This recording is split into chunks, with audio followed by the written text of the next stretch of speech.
Mideast Realities, a unique half-hour highlighting the real Middle East.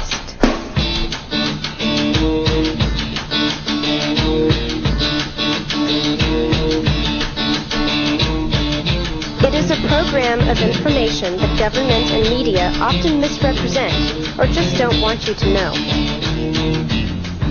Get the news without bias.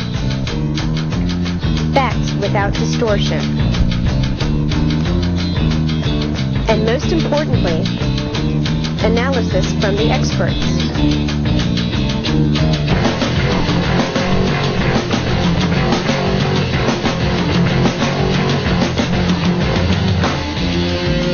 With your host and chairman of the Committee on the Middle East, Mertv Sd.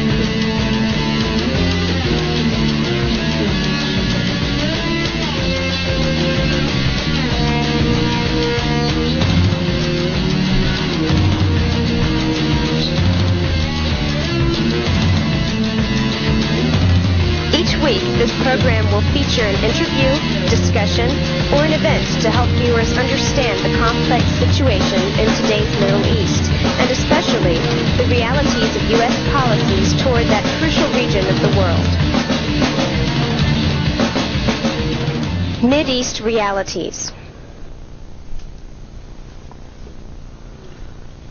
Welcome to Mideast Realities. I'm your host, Mertv Sd.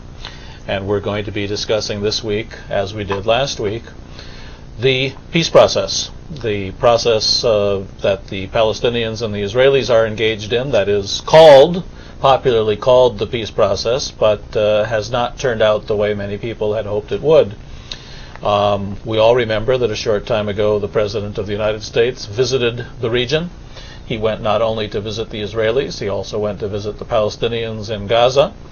And the situation is portrayed in this country, as the term implies, as if a peace process is moving forward and things are getting better and there's hope for a better future, and Palestinians and Israelis are one way or another going to figure out how to live together with some semblance of equality and justice and self-determination for everyone. That, of course, is the theory, the projection. That's the way the American political establishment portrays the peace process. The realities on the ground are somewhat different. And last week and this week, we're fortunate to have Omar Kura, a real live Palestinian who's been studying here in the United States for the past few years, but who has recently, during school break, returned home to Ramallah, which is one of the larger Palestinian cities just north of Jerusalem. And last week we discussed many aspects of the peace process, and I asked Omar to stay with us for this week's discussion so that we could talk about what life and conditions are really like for the average Palestinian these days. So Omar, please introduce yourself again. Just give us a little bit about your own background and tell us what life is like for Palestinians in the peace process. Okay, I'm Omar Kura, and I've lived for the last 20 years in the West Bank and in the United States. I've been involved with several political activities talking about the Palestinian issue and trying to inform people here about the real problems in the Middle East. The situation of the Palestinians, or their general morale after the peace process, is despair, a great sense of despair and chaos and depression of the situation they live in. There's a sense of chaos in terms of economic situation, political situation, even recently social situation in the West Bank.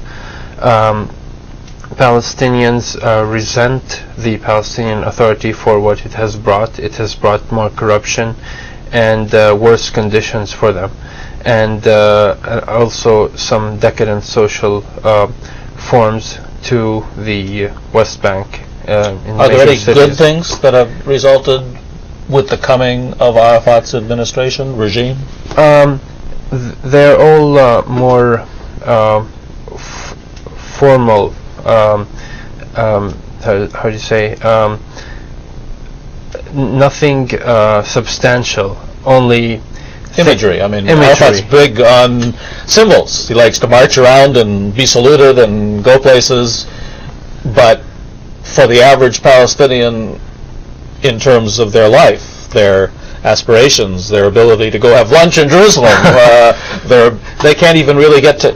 I mean, you're in your mid-20s. You're here in the States. I assume the great majority of your friends were not able to leave, and they go to school and have started working in occupied Palestine. What's their future? How do they view what's happening to them? They always sustain themselves with a little bit of hope that things will somehow improve. But there's still, most of the time, a great sense of depression that they're living in a transitional period.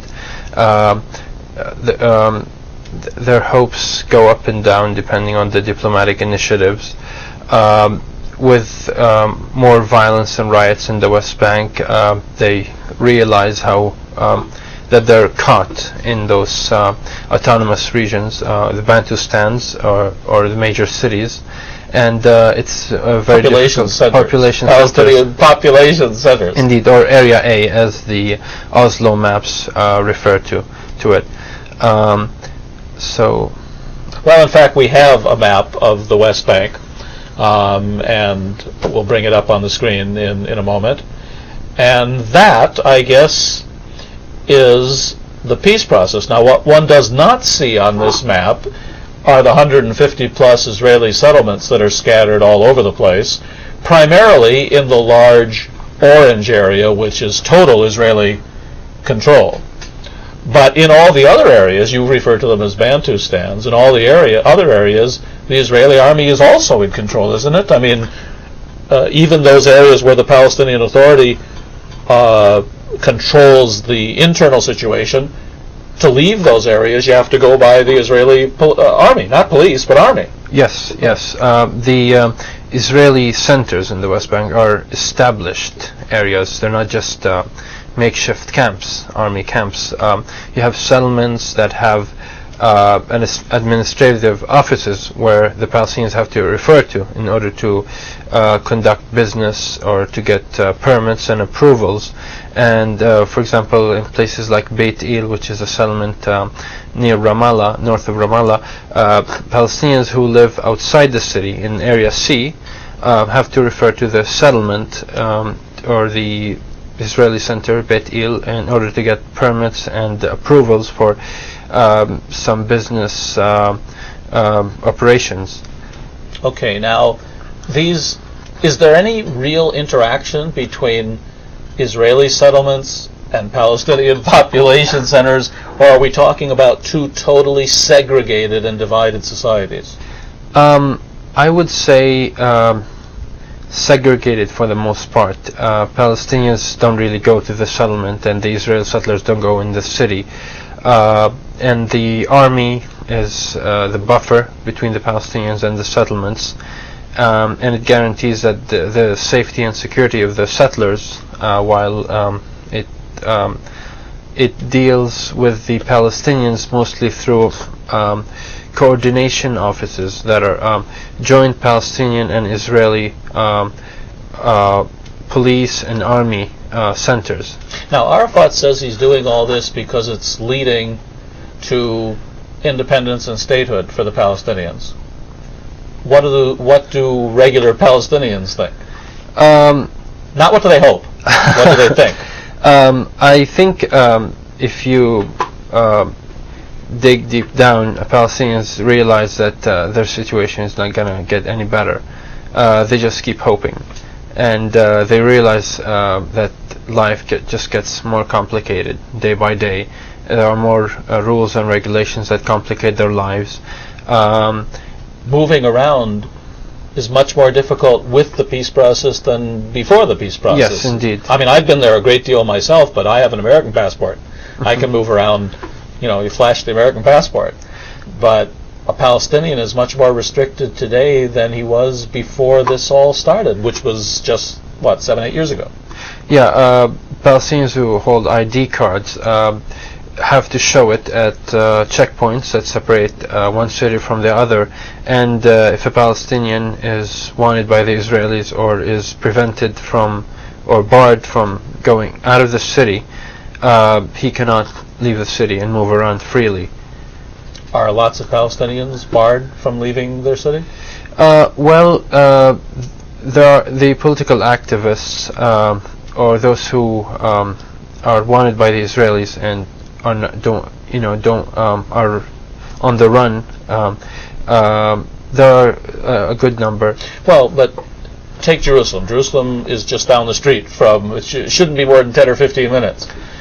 If I understand correctly, a Palestinian who lives in Ramallah could not go to Jerusalem, have dinner with a friend, and stay overnight, or check into a hotel legally. No, Palestinians need to get a permit, and that's virtually impossible, especially for young people. What Palestinians do is that they drive to the checkpoint, they get dropped off, and they sneak through the fields around the checkpoint, and then they are met with maybe a cab. And Palestinians sort of know this. Right, but it's made so difficult that you wouldn't want to do it every day. Right, I mean, it's right. not something you can do often. The more one talks about the situation, the more historically incongruous the whole thing gets. I mean, as an American, I remember American history. We went west and we built forts, and we surrounded the forts with, at the time, logs, and the Indians lived there, and the white man lived in his forts. In South Africa, the whites and the blacks lived, in different places, and there were Bantustans for Palestinians, for blacks. It's hard for me as an outsider looking at this historically to see much hope in this. No, I don't see much hope either. I think it just people sort of adapt to the situation, and I think there will be a point of explosion at one point. It's just going to get worse and worse. There's population pressures, and people may not be able to put up with this much longer in the future. Well, what does that imply? People have spoken about possibility of another uprising, but then again, many wonder Another intifada. You mean like what led to this in the first place? Right. But many are wondering now, who are they going to be fighting? Is it the Palestinian police, which prevent Palestinians from throwing stones at the Israelis or expressing their right of struggling against the Israeli occupation, or against the Israeli army itself? Palestinians have pointed out that they're confused by what the Palestinian Authority advocates, which is struggling against the occupation, and by the reality where the Palestinian police arrest rioters who throw stones at the Israelis and beat them up and put them in jail. So they're really confused about what to do. Well, the reason the Intifada succeeded in the first place is because you had an Israeli military occupation, and Palestinians were each day able to attack their occupiers. Now you have autonomous Palestinian population centers. The Israeli police are only on the borders, meaning all the roadblocks surrounding the cities. The local administration is Palestinian, so are Palestinians going to fight Palestinians? What happens is that at the city borders you have the Israeli army checkpoints. Before those, there's the Palestinian police checkpoints, and whenever there are riots, you have the Palestinian police grabbing the rioters, arresting them, maybe torturing them later. So it gets more and more difficult to voice one's opinion and rejection of the occupation. Let's talk about daily life, actual daily life for a Palestinian. Not for you, who's a student in America, but for your friends who live there and have papers showing they live. This reminds me of the pass laws in South Africa, where blacks had to have certain kinds of passes in order to go different places. All right, so average Palestinian gets up in Ramallah on Monday morning. Some of them go to school at Birzeit. Some of them have friends in Jerusalem. How do they get to these places, and what kind of papers and restrictions are involved here? Well, on normal days, it it's not a big deal to get from Ramallah to Birzeit to the university.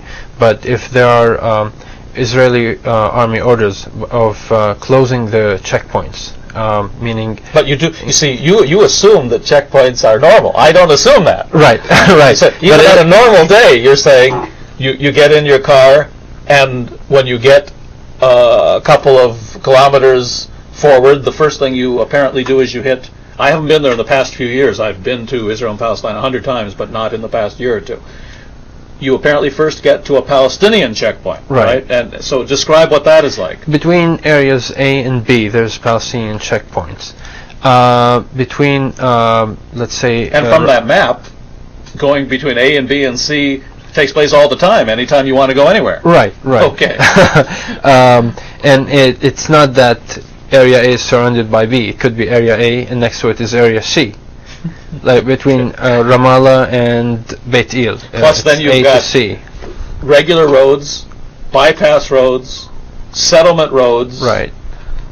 I mean, the average person is going to have a hard time even remembering all these different things. Indeed. But please, take me through this. So you get first to a Palestinian checkpoint. What happens at this checkpoint? Usually on normal days they don't bother you, but I assume on days there are riots, it's closed. They're given orders, I assume by the Israelis, to close the checkpoint and not allow Palestinians to go from Ramallah to Birzeit. Okay, so the Palestinians then turn you around and say it's closed today. Indeed, indeed. And even on a normal day, you have to have your papers with you in case they ask for them. Police want to see it. Palestinian they don't call it an army, they call it a police. Police. Okay. So then you get by the Palestinian checkpoint, and then there's an Israeli checkpoint a little further down the road? When it's from area A to C. You see... A to C. A to C. A to B, there's no Israeli checkpoint. No, I haven't noticed, at least on my trips. But area A to C, there's a Palestinian checkpoint and then Israeli checkpoint. Also, depending on whether the area experiences riots and violence, you would find more and more army. All right. So, in other words, Palestinians get rewarded for being good and obeying everybody, meaning the Israeli army. Mm-hmm. And if they rise up and cause a few problems, then they get unrewarded and everything gets closed down. Indeed. Now, what if you want to have dinner in Jerusalem, which, as I recall, is no more than 15 minutes from Ramallah? Even on normal days, you cannot easily get there. You'll have to, again, get dropped off before the checkpoint, and then you have to sneak around the border, walk in the fields. Oh, no. You can't drive to Jerusalem for dinner? You can't drive, no. You have people, Palestinians who have Jerusalem IDs can drive, can go through the checkpoint, and these are the people who... But those are ones who live in Jerusalem. Yeah, and some of those have moved to the West Bank. And just 10 years ago, when I used to go there as a student, if I had friends in Ramallah or Nablus for that matter, I could call them up and say, you want to come and have dinner in Jerusalem? And no one had to ask about how many roadblocks there were or getting out of the car and sneaking through the fields. I mean, discussing this with you, the situation's much, much worse than I think the even knowledgeable American appreciates here. Indeed. Another example is if you travel from Ramallah to Bethlehem, usually you would have gone to Jerusalem and then from Jerusalem to Bethlehem. That's half an hour total. Right. Now you have to go for more than an hour in a rough road that connects Ramallah to Bethlehem. So you go, basically you bypass Jerusalem. I've heard about this road. It's not very pleasant to drive, No. and it takes about 2 hours or so? Indeed, the Valley of Fire, as they call it there. Now, I know you don't live in Gaza, and you weren't able to visit Gaza in this visit you took home. But if I understand the situation right, probably of the almost 1 million Palestinians in Gaza, probably 95% of them can never get out. Indeed, and if you look at the Gaza students at Birzeit University, West Bank University, a lot of them are there illegally. They go there and stay there, and it's very difficult for them to go back and forth to visit their families. So they're basically stuck. Gaza is essentially, and that's the population center for Palestinians, Gaza's essentially a ghetto. Indeed. But it's not like Harlem, where you can get on at 125th Street and go down to Times Square. The only way in and out are a couple of entrance points, Rafah in the south, Eretz Checkpoint, is that what it's called, in the north? And even though it has an airport, nobody can really fly out of the airport. Just a few Palestinian officials get to go in and out. Ghetto is the right word. I mean, or prison is the right word. Even someone like you is pretty cut off from there. When's the last time you were in Gaza? 1983. You need a permit these days to go there.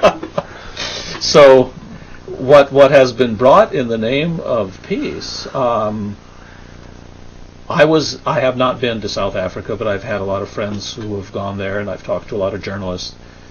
Things were never this bad in the Bantustan days. Yes, you had pass laws and restrictions. You had a lot of blacks coming to work in white areas. They were required to be home in the evenings. But I don't recall stories about all areas A, B, C, checkpoints, police, army. I don't know any place in the world that has anything similar to this even. And yet the Palestinians accept it. Indeed, they're helpless. They feel they cannot do anything. They pin their hopes on what maybe the Palestinian Authority might be able to do, but things keep getting worse. And people have spoken about how issues such as Har Homa settlement that is still being built That's near Bethlehem. Near Bethlehem. Right, which is the final... Har Homa will be the final Israeli settlement surrounding Jerusalem with Jewish settlements. Right. Indeed, at that time, the Palestinian Authority said it will not negotiate until the building stops in Har Homa. They've negotiated, and the building continues in Har Homa. I've seen the mountain where the settlement is going to be built, and it's being the trees are being cleared out for building more settlements. Well, what the Israelis have done is they've made it impossible for there to be contiguous Palestinian areas. Arafat can wave a flag, he can make declarations, the UN can even give them a seat and put Palestine state.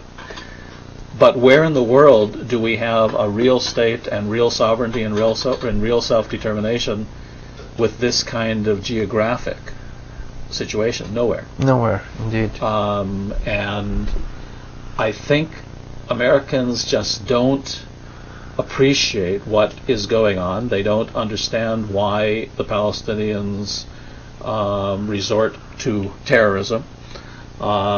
They don't understand what's involved. Nobody in this country understands, even when we had official racism in this country, in the South. Yes, we had segregated motels and restaurants and toilets, for that matter. But we didn't have checkpoints. We didn't have what you've just described. Do you have a prognostication? I mean, can you tell us what you think is going to result in the next few years? I think it's gonna, in a way, stay the same. Riots, more settlements, more bypass roads. At one point, people are just gonna, I think, resort to another intifada, but it's gonna be, I think, bloody against themselves. Indeed, you have all these police forces that are compete with each other, that shoot at each other, even on normal days. After. Well, an internal Palestinian civil war would be something. The Israelis would scream and holler that that's not what they wanted, and they're so opposed to it. But actually, I think it is what they want. Yes. I think it'll be the final wedge in the Palestinian coffin. For the past two programs, Mideast Realities, we've been talking about the realities of the peace process in what I guess I need to keep calling occupied Palestine. It's more occupied, more divided, more confused now than it's ever been before. Omar Kura has become a friend of mine. He lives in Washington, goes to graduate school here, and when he said he was going to be visiting home to see what's going on, I asked him if he would come on our program. We haven't discussed a number of things, though, and I think in next week's program we're going to continue this discussion. We haven't discussed that half of the Palestinians live in their own diaspora. They don't even live in these territories that we're talking about. We haven't discussed that there's a major social and political revolution taking place in Palestine. We haven't even mentioned the word Hamas in the last few weeks, and yet Hamas might well be the reason that the Israelis and the Americans put together this crazy quilt peace process in the first place. Nor have we discussed, and I think that's what we should do in next week's program, that next year, 1999, is supposed to be the year of the declaration of Palestinian statehood. We've been hearing a lot of threats from both sides that this is going to happen, and if this happens, this is going to happen. And I think all of those subjects are of great importance, and subjects we're going to turn to next week on Mideast Realities. As you know, this is a weekly program, shows on this cable channel weekly, on this day, at this time. And, as many of you also know, we have a website in this age of the Internet. And I hope very much you'll go to that website. We've worked very hard to improve it in the last few months. We've added a lot of capabilities. And, in fact, we're very eager to bring this program, this half-hour weekly program, and start showing it on the Internet so that people can watch the program whenever they're able to, and so that people throughout the country and throughout the world, in fact, can use the Internet to watch Mideast Realities. I'm your host, Mark Brzezinski.